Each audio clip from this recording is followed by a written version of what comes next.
Assalamualaikum warahmatullahi wabarakatuh. Halo teman-teman, kembali lagi bersama saya Imam di channel Rumah IT. Kita lanjutkan kembali untuk series belajar akuntansi dasarnya. Di video kali ini kita akan mensimulasikan sebuah studi kasus, jurnal, dan laporan keuangan perusahaan dagang menggunakan aplikasi akuntansi keuangan UMKM berbasis web. Jika teman-teman belum mempunyai aplikasi ini, silakan teman-teman tonton terlebih dahulu video sebelumnya yang membahas aplikasi akuntansi keuangan UMKM. Saya asumsikan teman-teman sudah mempunyai aplikasi ini semua, jadi kita bisa mempraktikannya secara bersama-sama. Baik, kita langsung masuk ke aplikasinya menggunakan akun masing-masing. Yang pertama, kita akan melihat untuk contoh studi kasus akuntansi perusahaan dagang. Berikut saya sudah sediakan salah satu siklus akuntansi perusahaan dagang Iswalayan. Jadi Iswalayan ini perusahaan yang menjual produk-produk kecantikan. Ini hanya contoh ya untuk simulasi kita kali ini. Nah, untuk siklus akuntansi perusahaan dagang yang akan kita praktikkan menggunakan aplikasi ini meliputi yang pertama analisa transaksi akuntansi, yang kedua jurnal umum, yang ketiga buku besar, yang keempat neraca saldo, yang kelima jurnal penyesuaian, yang keenam neraca saldo setelah penyesuaian, yang ketujuh laporan keuangan perusahaan dagang, yang kedelapan jurnal penutup, yang kesembilan neraca saldo setelah penutupan, yang kesepuluh catatan atas laporan keuangan, dan yang terakhir kesimpulan. Nah, kita menggunakan standar akuntansi atau SAK EMKM ya teman-teman. Nah, ini contoh dan pembahasan siklus akuntansi perusahaan dagang dalam video ini mengasumsikan bahwa Iswalayan adalah perusahaan dagang yang sudah beroperasi dan telah menerapkan sistem akuntansi berbasis akrual. Neraca saldo setelah penutupan Iswalayan per 31 Januari 2023 disajikan sebagai berikut. Nah, jadi Iswalayan ini sudah berjalan untuk sistem akuntansi berbasis akrual. Nah, saldo terakhirnya itu tanggal 31 Januari. Ini adalah neraca saldo terakhir. Nah, kita akan mensimulasikan ke dalam aplikasi ini per tanggal 1 Februari 2023. Nah, ini adalah neraca saldo setelah penutupan tanggal 31 Januari 2023. Nah, langkah pertama, kita pindahkan dulu neraca saldo yang ada di Iswalayan ini ke dalam aplikasi yang akan kita praktikan. Nah, neraca saldo ini adalah semuanya akun real ya. Akun real itu aset, liability, dan equity. Oke, yang pertama kita buka dulu untuk daftar akunnya. Nah, berhubung ini saldonya sudah ada di awal, nah kita isi satu-satu. Baik, yang pertama kita akan mengisi kas di debit sebanyak 36 juta. Baik, teman-teman klik yang buka saldo. Untuk nama akunnya kas, transaksi akun debit 36 juta. 1, 2, 3, 1, 2, 3.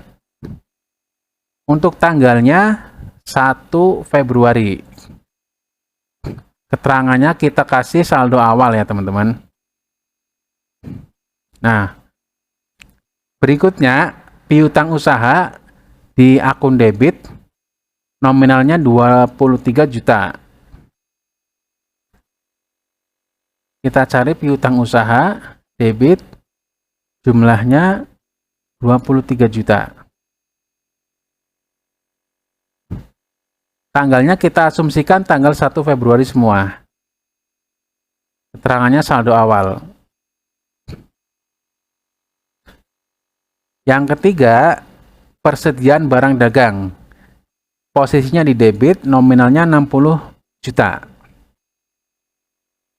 Kita cari persediaan barang dagang ya. Jumlahnya 60 juta. Tanggalnya 1 Februari. Keterangannya saldo awal. Oke, saya contohkan untuk 3 akun ini. Selanjutnya teman-teman bisa lanjutkan ya. Untuk proses pemindahan saldo dari catatan lama ke aplikasi, saya skip dulu ya. Saya hanya berikan contohnya di 3 akun ini. Kas, piutang usaha, persediaan barang dagang. A few moments later. Baik teman-teman, kita sudah memindah neraca saldo di catatan ini ke dalam aplikasi. Ya, jika kita cek di jurnal umum, maka untuk jurnal umumnya isinya saldo awal yang kita inputkan tadi ya. Nah, terus kita ke neraca saldo awal. Nah, ini neraca saldo yang di simulasi ini, di dokumen ini, yang sudah kita pindahkan ke aplikasi. Nah, di sini kan untuk total debitnya 235.500.000 ya. Nah, di aplikasi sama ya, yang sudah tadi kita pindahkan. Jadi untuk totalnya 235 juta. Ini untuk neraca saldo awal per tanggal 1 Februari 2023. Nah, jadi langkah pertama kita sudah selesai memindahkan neraca saldo penutupan di bulan Januari ini ke dalam aplikasi per tanggal 1 Februari 2023. Baik, langkah selanjutnya saya ada contoh analisa transaksi akuntansi. Sudah saya buatkan untuk transaksinya jurnal umum sebanyak 9 transaksi. Jadi nanti kita input total jurnalnya sebanyak 9 jurnal. Kita bacakan untuk analisa transaksi yang pertama. Pada tanggal 6 Februari, perusahaan membayar biaya gaji dan upah sejumlah 8 juta rupiah. Dari jumlah tersebut, 3 juta rupiah terkait dengan pekerjaan karyawan pada bulan Januari. Sedangkan sisanya 5 juta terkait dengan pekerjaan karyawan pada bulan Januari. Lihat akun utang gaji. Nah, di sini ya, utang gaji 5 juta.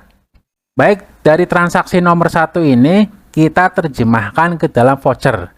Jadi di sisi sebelah kanan ini analisa transaksi, nah sebelah kiri ini voucher yang sudah saya terjemahkan di analisa transaksi ini.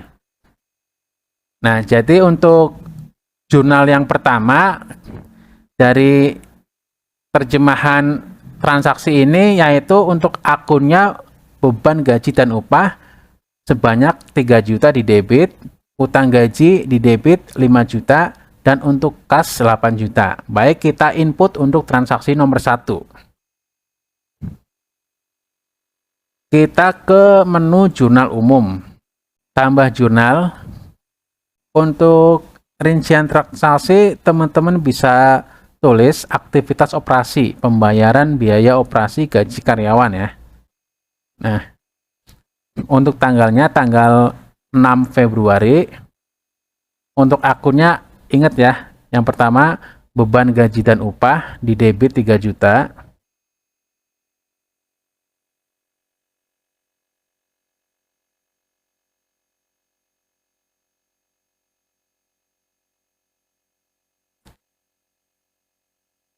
Lanjut utang gaji 5 juta di debit.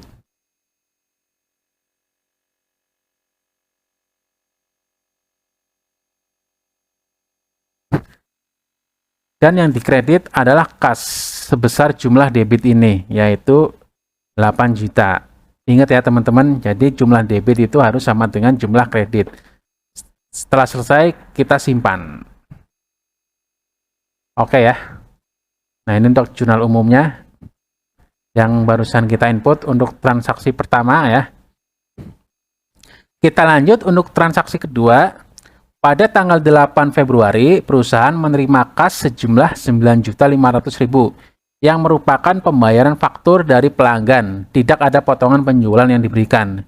Nah, Jika kita terjemahkan ke dalam voucher, maka untuk narasinya ya ini ada kas ya 9.500.000 kita posisikan di debit. Nah, ini ada pembayaran faktur dari pelanggan, berarti masih berupa piutang usaha ya. Untuk piutang usaha kita kreditkan ya sebesar jumlah debit 9.500.000. Oke, kita langsung saja tulis jurnalnya. Tambah jurnal. Untuk transaksinya penerimaan kas dari pelanggan ya. Tanggalnya tanggal 8 Februari. Akunnya kas sebesar 9.500.000.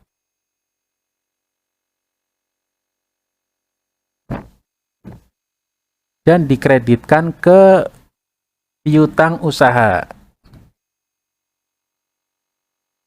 Piutang usaha itu bahasa Inggrisnya akun receivable. Nah, lawan dari piutang usaha itu utang usaha. Bahasa Inggrisnya akun payable.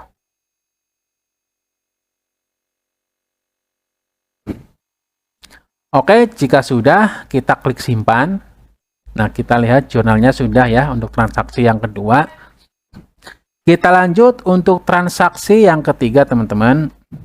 Pada tanggal 10 Februari, perusahaan menjual barang dagangan secara tunai dengan harga jual 31.500.000. Jumlah biaya perolehan harga pokok barang dagangan yang dijual itu 20.500.000. Nah, untuk terjemahan vouchernya seperti ini. Ya, menjual barang secara tunai ya, berarti kan dengan kas. Nah, kas itu kita posisikan di debit sebesar 31.500.000. Nah, menjual barang ya. Nah, untuk kreditnya penjualan barang sebesar 31.500.000 karena secara tunai. Nah, yang berikutnya ada beban pokok penjualan sebesar 20.500.000 ya. Ingat ya, tiap kali kita mendebitkan beban pokok penjualan, artinya kita juga harus mengkreditkan persediaan barang dagang dengan jumlah yang sama dengan debit. Jadi kita tulis di jurnalnya, tambah jurnal. Untuk rincian transaksinya penjualan tunai barang dagangan ya, untuk tanggalnya tanggal 10 Februari. Untuk akunnya ini kas, debitnya 31.500.000.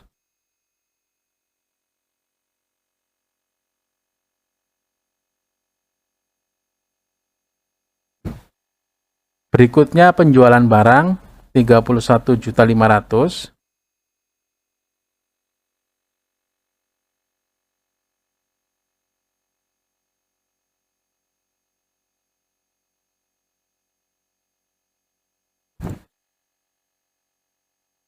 Kemudian untuk beban pokok penjualan 20.500.000.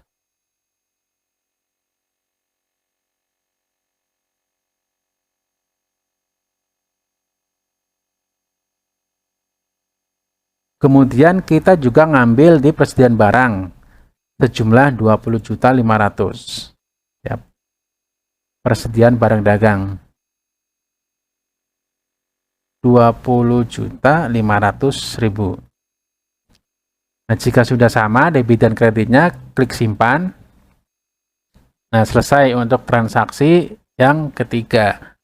Kita lanjut untuk transaksi yang keempat. Pada tanggal 13 Februari, perusahaan membeli barang dagangan secara kredit dari PT Marena Indonesia Beauty dengan biaya perolehan 45 juta. Syarat pembayaran 2/10, N/30. Kita terjemahkan ke dalam voucher ya. Jadi poinnya adalah perusahaan membeli barang dagangan secara kredit. Nah, artinya persediaan barang bertambah ya di debit karena ada transaksi membeli barang dagangan. Berhubung ini membelinya secara kredit, maka di akun kreditnya bukan kas tapi utang usaha karena membeli barang dagangnya secara kredit, bukan secara tunai. Ya, jadi untuk transaksi jurnalnya itu ada dua. Yang pertama, persediaan barang dagang di debit ya, 45 juta karena membeli barang. Untuk transaksi yang kedua, utang usaha di posisi kredit 45 juta rupiah. Baik, kita langsung saja tulis di jurnalnya. Tambah jurnal. Untuk transaksinya, aktivasi operasi pembelian kredit tanggalnya 13 Februari ya. Untuk akunnya persediaan barang dagang 45 juta.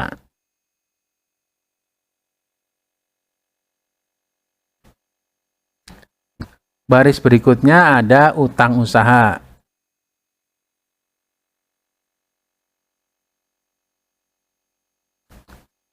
Di posisi kredit 45 juta rupiah. Jika sudah, klik simpan. Nah, transaksi yang keempat sudah kita input. Kita lanjut untuk transaksi yang kelima. Pada tanggal 15 Februari, perusahaan membeli barang habis pakai secara tunai dari PT Sidarta dengan biaya perolehan 10 juta. Ini gampang ya, kita terjemahkan ke dalam voucher. Ya, untuk transaksi nomor 5, perusahaan membeli barang habis pakai ya. Ini berbeda dengan transaksi yang keempat. Jika transaksi yang keempat, barang dagangan ya. Untuk transaksi yang kelima, perusahaan membeli barang habis pakai. Jadi untuk akunnya, kita posisikan di akun persediaan barang habis pakai. Kita debit 10 juta. Nah, untuk pembayarannya itu secara tunai. Jadi kita posisikan akunnya di kas dan di kredit 10 juta. Baik, kita langsung saja input jurnalnya. Tambah jurnal. Aktivitas operasi pembelian tunai barang habis pakai. Ya. Tanggalnya 15 Februari. Akunnya ada dua, persediaan barang dagang 10 juta. Persediaan barang habis pakai ya. Ingat, debit 10 juta. Kemudian kita belinya pakai kas ya, pakai tunai. Di kredit 10 juta. Baik, jika sudah, kita simpan. Ya, untuk transaksi kelima sudah selesai ya. Lanjut untuk transaksi ke-6. Saya bacakan. Pada tanggal 18 Februari, perusahaan menjual barang dagangan secara kredit kepada pelanggan. Harga jual 60 juta rupiah. Biaya perolehan 40 juta, syarat faktur 3/10, N/30. Baik, kita terjemahkan transaksi nomor 6 ini ke dalam voucher. Ya, ini ya. Perusahaan menjual barang secara kredit ya. Perusahaan menjual barang kepada pelanggan. Nah, jadi untuk akunnya piutang usaha. Nah, kalau membeli barang secara kredit itu utang usaha. Tapi kalau perusahaan menjual barang dagangan secara kredit kepada pelanggan, berarti kebalikannya, yaitu piutang usaha seharga 60 juta. Jadi akun piutang usaha posisikan di debit 60 juta rupiah. Nah, kemudian ada akun penjualan barang, karena di sini ada proses menjual barang ya. Untuk penjualan barang di posisi kredit 60 juta. Nah, ingat ya, tiap kali kita menjual barang, pasti kita mengeluarkan beban pokok penjualan. Di sini tertulis biaya perolehan 40 juta ya. Untuk beban pokok penjualannya 40 juta. Nah, lawannya beban pokok penjualan itu persediaan barang dagang ya. Jadi tiap kali kita menjual barang, berarti kan ada persediaan barang dagang yang harus keluar karena dijual ya. Nah, untuk persediaan barang dagang ini jumlahnya sama dengan beban pokok penjualan. Posisinya di kredit. Baik, kita langsung input saja ya. Untuk jurnalnya, kita copy dulu untuk narasinya. Tambah jurnal. Ya, aktivitas operasi penjualan kredit barang dagangan untuk tanggalnya 18 Februari. Untuk akunnya piutang usaha 60 juta.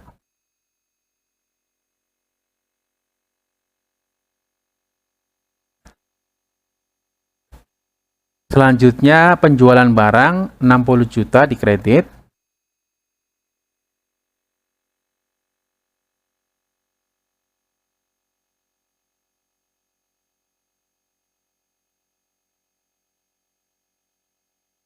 Lanjut, ada beban pokok penjualan 40 juta di debit.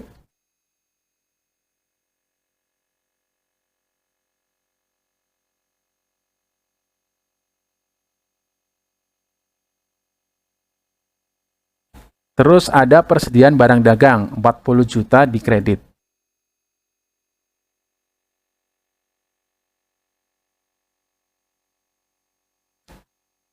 Jika sudah, maka klik simpan. Nah, untuk transaksi ke-6 sudah kita input ya, teman-teman. Selanjutnya kita beralih ke transaksi nomor 7. Pada tanggal 20 Februari, perusahaan membayar biaya gaji dan upah sejumlah 9 juta. Nah, ini gampang ya. Untuk terjemahan vouchernya gampang. Perusahaan membayar biaya gaji. Jadi akun yang keluar adalah beban gaji dan upah. Untuk beban itu saldo normalnya debit. Jadi kita taruh di debit beban gaji dan upah sejumlah 9 juta. Nah, untuk membayarnya di sini tidak ada keterangan hutang ya. Di sini keterangannya hanya perusahaan membayar biaya gaji. Artinya untuk akunnya berupa kas dan untuk kreditnya 9 juta sama dengan debit. Baik, kita langsung saja input jurnalnya. Tambah jurnal.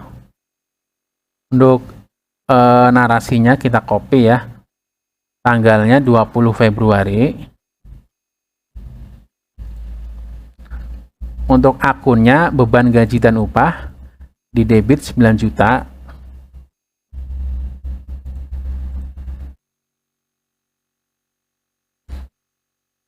Lanjut, kita ambil dari kas di kredit sebanyak 9 juta.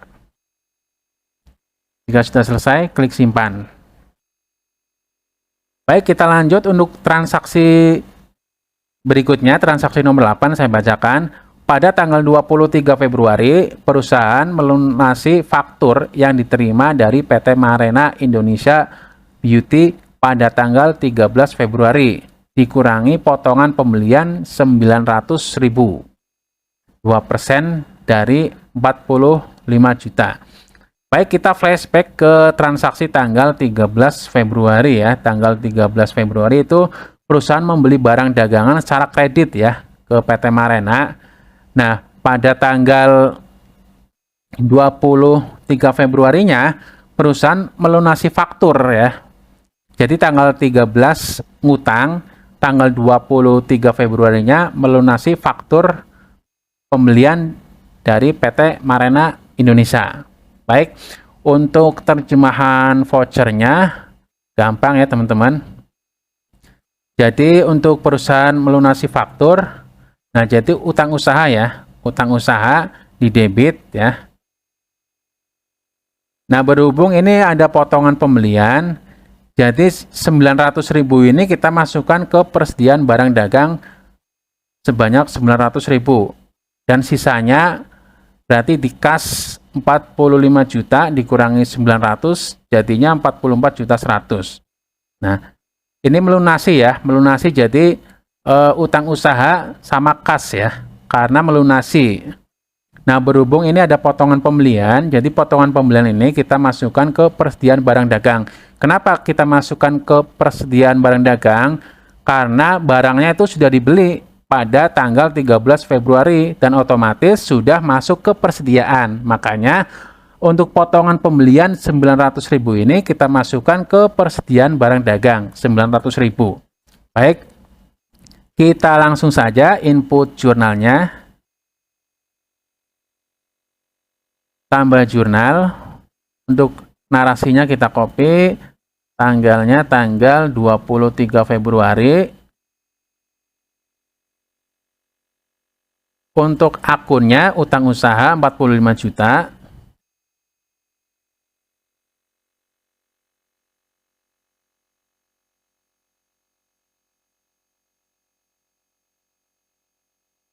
Lanjut untuk persediaan barang dagang 900 ya.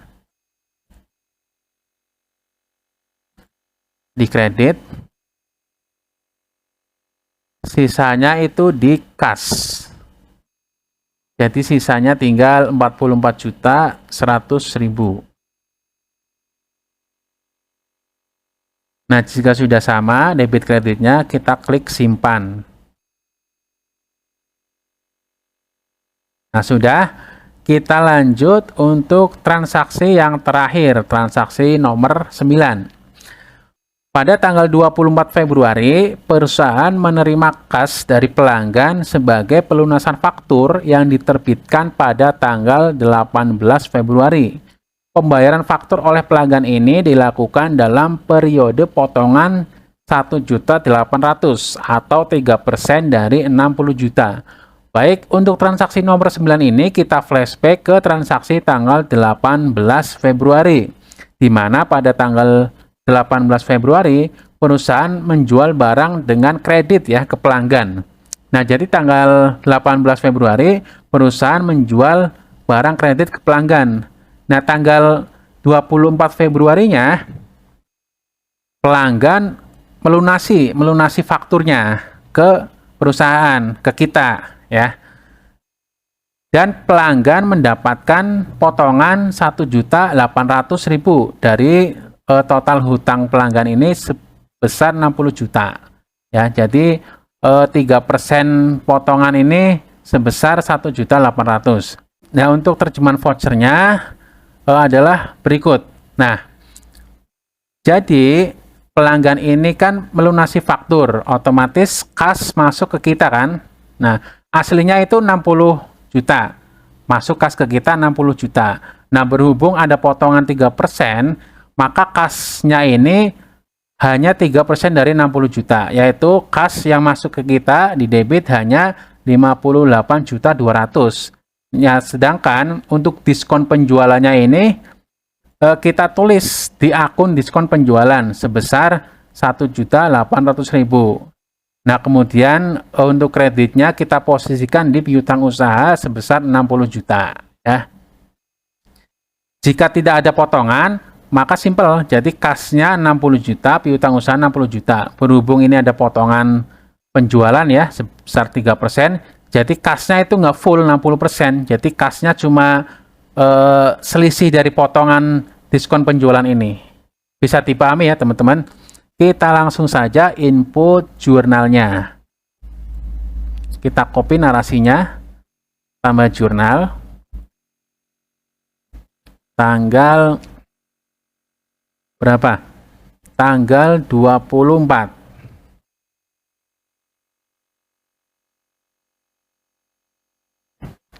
Untuk akunnya kas sebesar 58.200.000.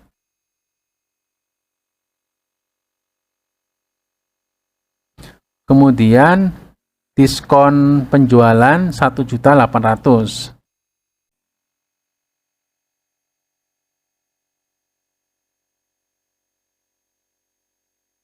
Kemudian terakhir kita kreditkan di piutang usaha sebesar 60 juta.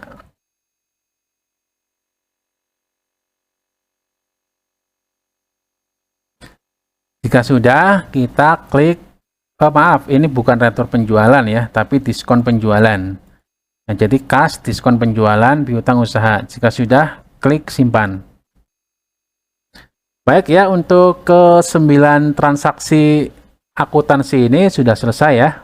Kita sudah menginput jurnal sebanyak 8 transaksi ya. Kita cek untuk buku besarnya. Jika teman-teman ingin koreksi, silakan teman-teman bikin catatan sendiri ya, dijumlahkan secara manual. Cocokkan dengan perhitungan secara komputer, apakah sama atau beda ya. Untuk koreksi saja. Untuk buku besarnya ya, kita bagi-bagi berdasarkan akun. Untuk buku besar kas ya, ini saldonya 64.100.000, piutang usaha 13.500.000, persediaan barang habis pakai 16 juta, persediaan barang dagang 43.600.000, peralatan kantor 110 juta, akumulasi penyusutan peralatan kantor 11 juta, utang usaha 20.500.000, utang gaji 0 ya karena sudah dilunasi tadi, modal usaha nggak berubah 50 juta, laba ditahan tidak berubah ya 146.500.000, penjualan barang saldonya 91.500.000, diskon penjualan 1.800.000, beban gaji dan upah 12 juta, dan terakhir beban pokok penjualan 60.500.000 ya. Ini untuk buku besar. Jadi buku besar itu posting ya, posting pindahan dari jurnal umum yang sudah dikelompokkan berdasarkan per akunnya dan saldonya sudah dijumlahkan secara otomatis per akunnya. Nah, setelah kita melihat buku besar, selanjutnya kita melihat neraca saldo awal ya. Nah, ini untuk akunnya.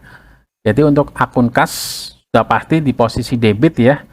Untuk utang dan modal itu di posisi kredit ya. Untuk diskon penjualan, beban, expense itu di posisi debit. Nah, jika kita lihat untuk jumlah debitnya sama ya dengan jumlah kredit, artinya tidak ada masalah saat kita input jurnal ya. Karena untuk jumlah debit sudah sama ya. Jumlah debitnya itu 321.500.000, begitu juga dengan jumlah kreditnya. Baik. Untuk neraca saldo akhir nanti ya, karena belum ada jurnal penyesuaian, otomatis masih sama dengan neraca saldo awal. Nah, berikutnya untuk laporan keuangan, kita lihat di laporan laba rugi dulu. Nah, ini untuk laporan laba rugi ya. Untuk laporan laba rugi sementara, untuk pendapatan usaha, dari penjualan barang totalnya 91.500.000, dikurangi diskon penjualan 1.800.000, jadi untuk total pendapatannya 89.700.000 ya. Dikurangi harga pokok penjualan sebesar 60.500.000, sehingga untuk total pendapatan bersihnya 29.200.000. Jadi di dalam perusahaan dagang untuk mendapatkan total pendapatan itu caranya pendapatan usaha atau penjualan dikurangi dengan harga pokok penjualan ya. Jadi di sini dapat untuk total pendapatan bersihnya 29.200.000. Kemudian untuk beban-bebannya di sini hanya ada beban gaji dan upah sebanyak 12 juta rupiah. Jadi untuk laba rugi kotor, rumusnya pendapatan usaha dikurangi beban usaha. Untuk pendapatan usahanya 29.200.000. Untuk beban usahanya 12 juta. Jadi untuk total laba rugi kotornya adalah 17.200.000. Untuk total laba rugi bersihnya, rumusnya total laba rugi kotor ini nanti ditambah pendapatan di luar usaha jika ada, lalu dikurangi dengan beban di luar usaha jika ada. Jadi untuk total laba bersih sementara yaitu 17.200.000. Next, setelah laporan laba rugi, kita ke laporan posisi keuangan atau neraca keuangan. Baik, ini adalah neracanya ya. Nah, jadi neraca posisi keuangan itu berdasarkan dengan persamaan akuntansi. Jadi total aktiva atau total aset harus sama dengan total liability atau kewajiban plus total equity atau modal. Baik, di sini kita lihat untuk total aktivanya sebesar 236.200.000. Nah, untuk total kewajibannya 20.500.000. Untuk total kewajiban plus modal sama ya, 236.200.000. Jadi untuk neraca ini sesuai dengan persamaan akuntansi. Dalam artian neracanya seimbang. Kebetulan di aplikasi ini jika neracanya seimbang atau sesuai dengan persamaan akuntansi ya, aset sama dengan modal plus kewajiban, di sini ada keterangan warna hijau, posisi neraca keuangan seimbang. Tetapi jika neraca teman-teman tidak seimbang ya, atau total aktifanya nggak sama dengan total modal plus kewajiban, di sini nanti ada keterangan bahwa neraca saat ini tidak seimbang. Baik, di sini ada akun ya, akun ini otomatis, yaitu laba ditahan berjalan. Laba ditahan berjalan ini adalah total laba rugi yang sedang berjalan. Nah, tadi kan kita lihat untuk laporan laba rugi sementara ya, nominalnya 17.200.000. Nah, akun laba rugi ini masuk ke neraca keuangan di bagian modal ya. Di bagian modal namanya laba ditahan berjalan atau total laba rugi. Baik, untuk laporan keuangan dan laporan neraca keuangan sudah selesai. Nah, kita lanjut ke catatan atas laporan keuangan. Di aplikasi ini ada 3 ya, 3 catatan atas laporan keuangan. Yang pertama, daftar hutang, daftar piutang, dan daftar aset. Nah, untuk daftar hutangnya itu otomatis ya, otomatis dari jurnal umum. Jadi, jurnal umum yang melibatkan akun hutang usaha nanti otomatis terposting ke daftar hutang ya, beserta tanggalnya. Begitu juga dengan daftar piutang. Semua akun yang berhubungan dengan daftar piutang di jurnal umum nanti otomatis akan terposting di daftar hutang ya. Teman-teman juga bisa melihat di dashboard. Untuk piutang usahanya 13.500.000, utang usahanya 20.500.000. Teman-teman bisa cocokkan di buku besar. Untuk piutang usahanya 13.500.000, untuk utang usahanya 20.500.000 ya, sama dengan di dashboard. Dan sama juga dengan di daftar hutang. Ini kalau di total ini sama ya, daftar hutang dan daftar piutang. Berikutnya adalah daftar aset ya. Ini daftar aset punya teman-teman, ini di input sendiri ya. Untuk proses inputnya sudah saya jelaskan di video sebelumnya mengenai demo aplikasi akuntansi. Teman-teman silakan tonton saja ya video sebelumnya.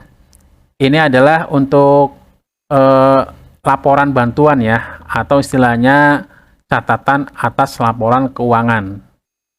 Sebenarnya untuk akuntansi SAK MKM itu cukup 2 ini saja, laporan keuangan atau laporan posisi keuangan atau neraca keuangan dan laporan laba rugi. Nah, plus catatan atas laporan keuangan yang sudah saya sebutkan tadi. Ini sudah mencakup standar SAK MKM. Baik teman-teman, kita lanjut lagi untuk simulasinya ya. Tadi ke-9 transaksi ini merupakan jurnal umum. Nah, selanjutnya kita beralih ke jurnal penyesuaian. Sebagaimana dijelaskan dalam teori akuntansi dasar, silakan teman-teman tonton terlebih dahulu video sebelumnya mengenai siklus akuntansi. Ayat jurnal penyesuaian dimaksudkan untuk memastikan bahwa siklus akuntansi menerapkan akuntansi berbasis akrual.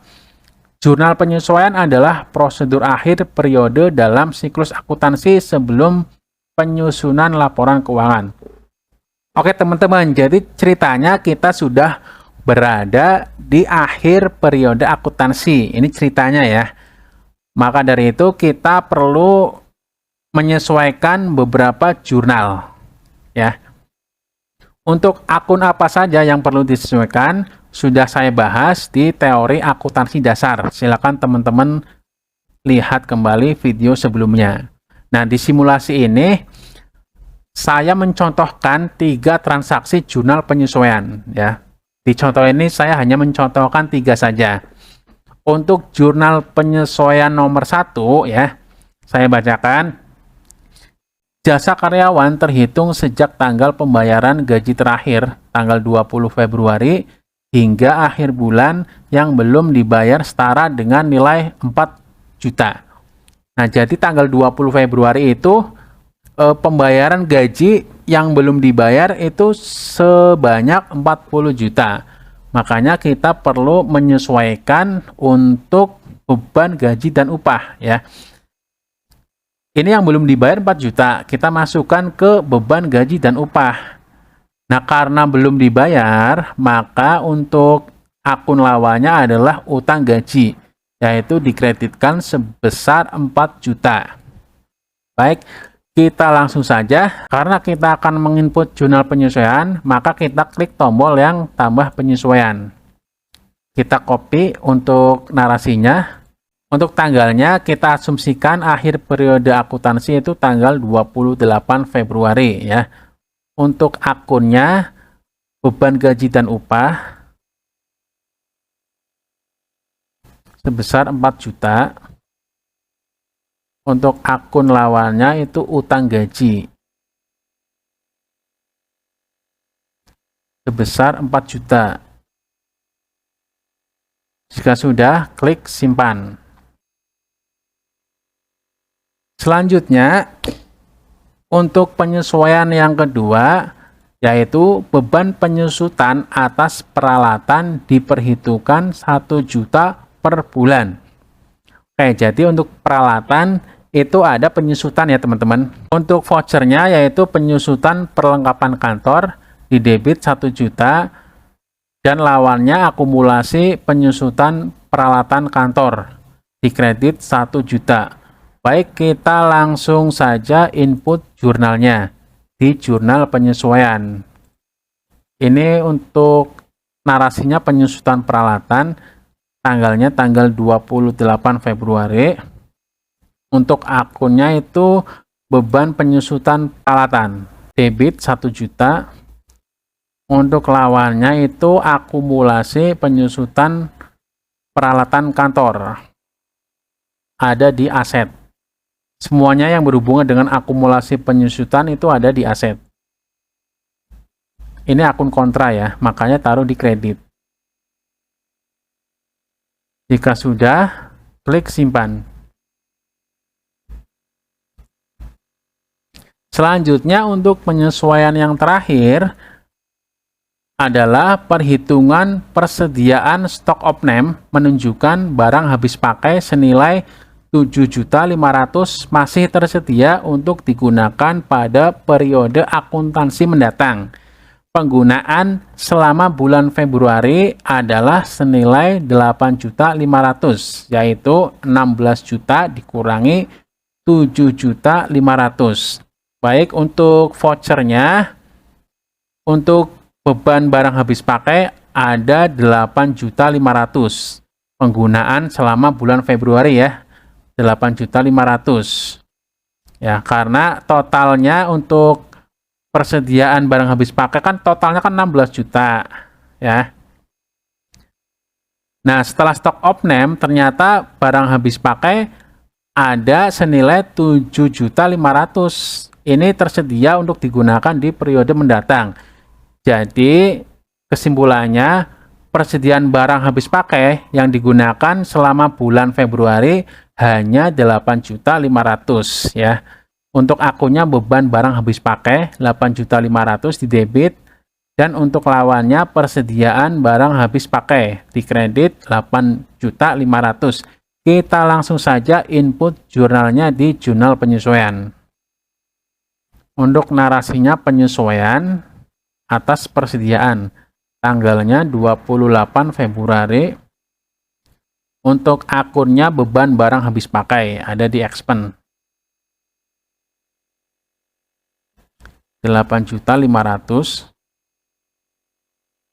Untuk lawannya persediaan barang habis pakai ada di aset 8.500.000.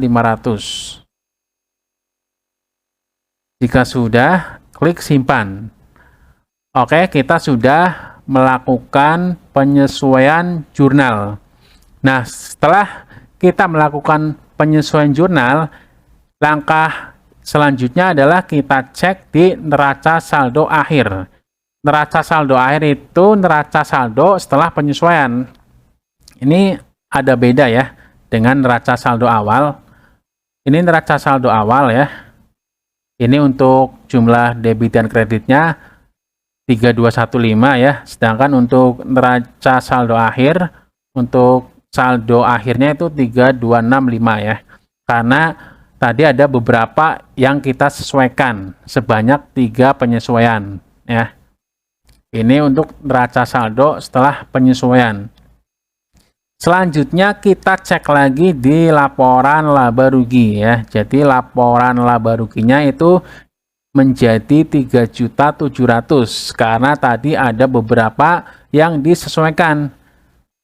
Misalnya penyusutan perlengkapan kantor. Tadi sebelum kita lakukan jurnal penyesuaian untuk beban usahanya itu hanya beban gaji dan upah. Setelah kita lakukan jurnal penyesuaian, untuk bebannya bertambah ya. Ada penyusutan perlengkapan kantor sebanyak 1 juta dan beban barang habis pakai sebanyak 8.500.000. Ya, jadi total bebannya bertambah sehingga untuk total laba ruginya menjadi 3.700.000 ya. Selanjutnya kita cek di neraca keuangan. Nah, neraca keuangannya tetap sama ya, seimbang antara jumlah aset dan jumlah kewajiban plus modal. Nah, ini untuk laba tidak berjalan atau akun total laba rugi itu ada 3.700.000. Ini adalah nominal laba rugi. Jika positif, maka ini artinya untung ya atau laba. Jika negatif, berarti artinya rugi. Oke ya. Selanjutnya kita lanjut simulasi jurnal penutupan. Jadi setelah jurnal penyesuaian, kita lanjut lagi dengan jurnal penutupan. Jurnal penutupan adalah ayat-ayat jurnal terakhir yang dibuat dalam satu siklus akuntansi. Fungsi jurnal penutup adalah menjadikan saldo-saldo akun nominal, yaitu pendapatan, beban, dan dividen menjadi nol. Pada periode akun-akun nominal dibuka kembali dengan saldo awal nol. Ini juga sudah dibahas di video sebelumnya ya, di teori akuntansi dasar. Jadi fungsi jurnal penutupan adalah untuk menolkan, mengkosongkan saldo-saldo akun nominal, yaitu pendapatan, beban, dan dividen atau pref. Jadi ketika teman-teman nanti melanjutkan periode akuntansi berikutnya, maka yang tersisa adalah akun-akun real saja, yaitu aset, liability, dan modal ya. Baik, di sini saya contohkan untuk langkah-langkah jurnal penutup itu ada 3 transaksi ya. Yang pertama, tahap pertama membuat jurnal penutup perusahaan dagang adalah mendebit akun pendapatan penjualan sebesar saldo akhir akun tersebut dan mengkredit akun ikhtisar laba rugi dengan jumlah yang sama. Oke, kita lihat ya untuk terjemahan vouchernya. Untuk penjualan barang sebesar 91.500.000. Ya, kita lihat ya di laporan laba rugi ya. Kita akan mengosongkan akun revenue atau akun pendapatan. Makanya kita lihat di laporan laba rugi. Nah, untuk penjualan barang ini sebesar 91.500.000. Nah, ini nanti akan kita kosongkan dan kita pindahkan ke akun ikhtisar laba rugi ya. Ini. Baik, kita langsung saja input jurnalnya. Kita masih input di tombol tambah penyesuaian. Untuk transaksinya jurnal penutupan tahap pertama, untuk tanggalnya tanggal 28. Kita simulasi untuk 1 bulan soalnya. Untuk akunnya itu akun pendapatan. Penjualan barang ya. Penjualan barang 91.500.000. Nah, kita transfer ke akun ikhtisar laba rugi.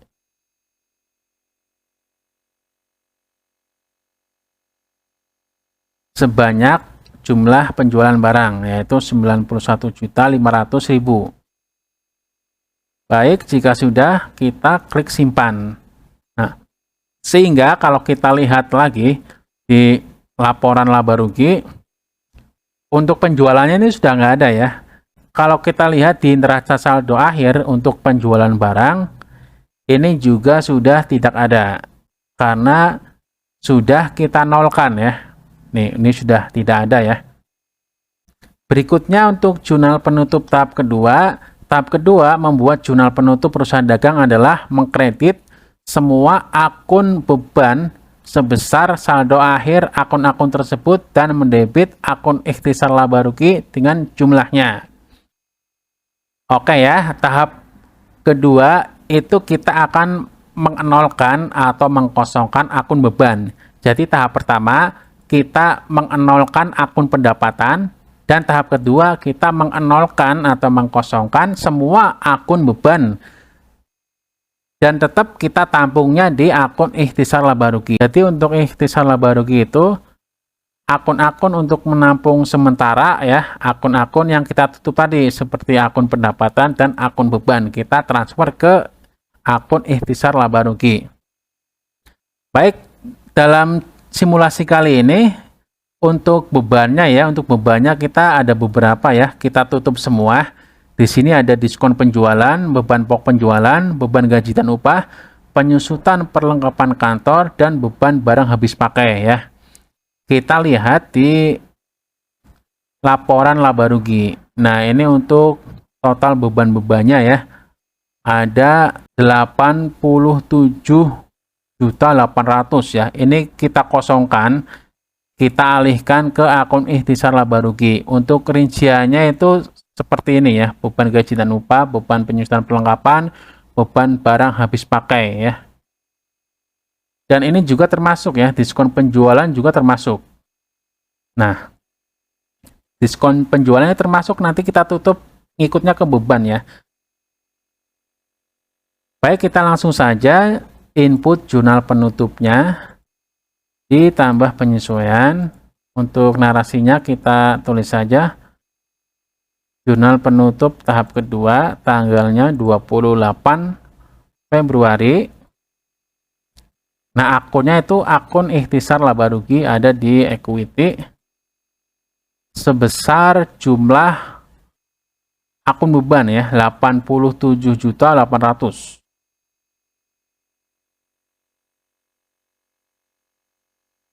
Nah, kemudian kita rincikan akun-akun beban yang mau kita tutup. Yang pertama diskon penjualan 1.800.000.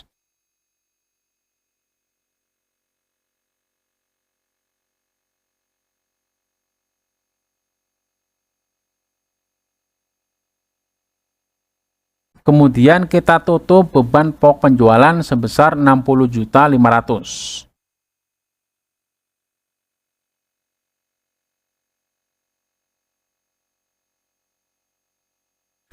Selanjutnya kita tutup lagi beban gaji dan upah sebanyak 16 juta.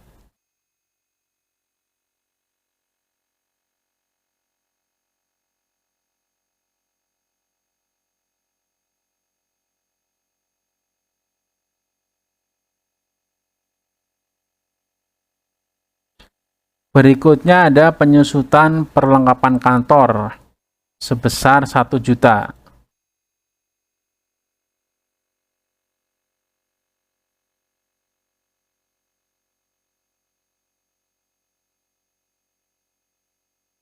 Dan terakhir kita tutup beban barang habis pakai sebesar 8.500.000.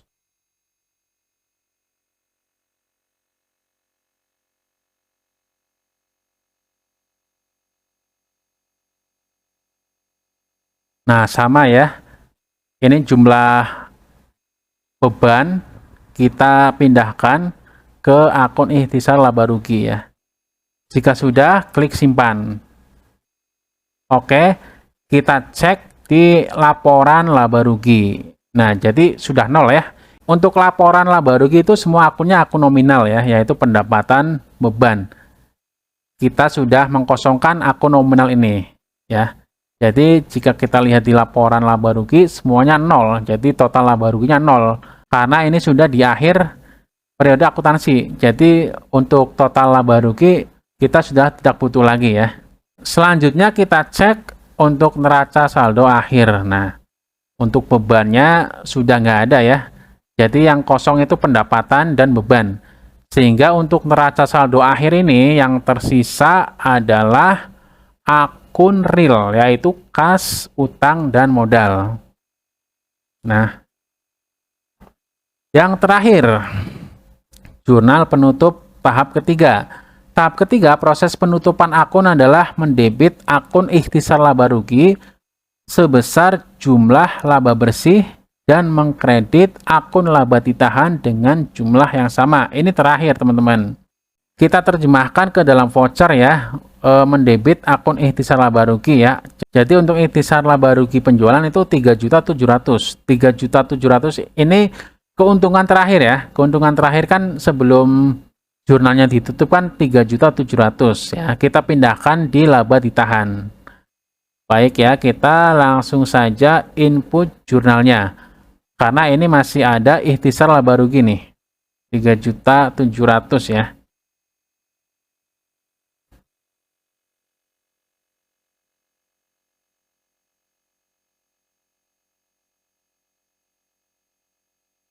Nah, masih ada ikhtisar laba rugi nih. 3.700.000. Nah, ikhtisar laba rugi ini kita kosongkan, kita pindahkan ke laba ditahan.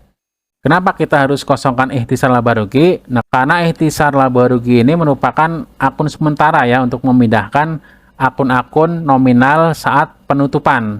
Sehingga jika setelah penutupan akun ikhtisar laba rugi masih ada nominalnya, maka kita pindahkan ke laba ditahan.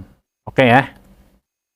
Kita langsung saja input jurnalnya di jurnal umum penyesuaian. Untuk narasinya jurnal penutupan tahap ketiga. Ini terakhir.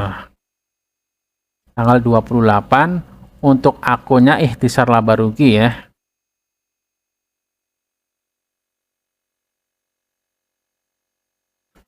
Rp3.700.000. Kita pindahkan ke laba ditahan.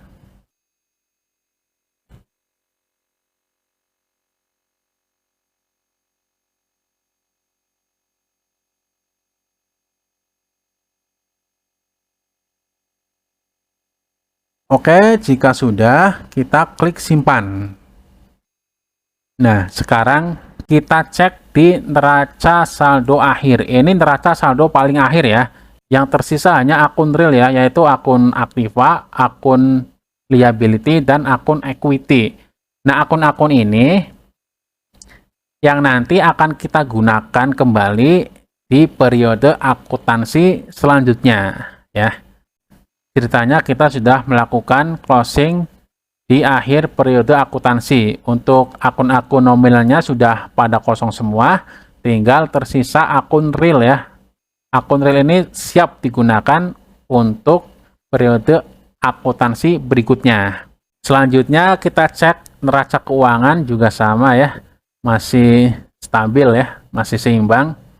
Jadi kesimpulannya ya, untuk neraca saldo setelah penutupan, saldo akun pendapatan harus 0. Nah, yang kedua, saldo akun beban harus 0. Dan yang terakhir, saldo akun dividen atau pref harus 0. Ini kesimpulannya.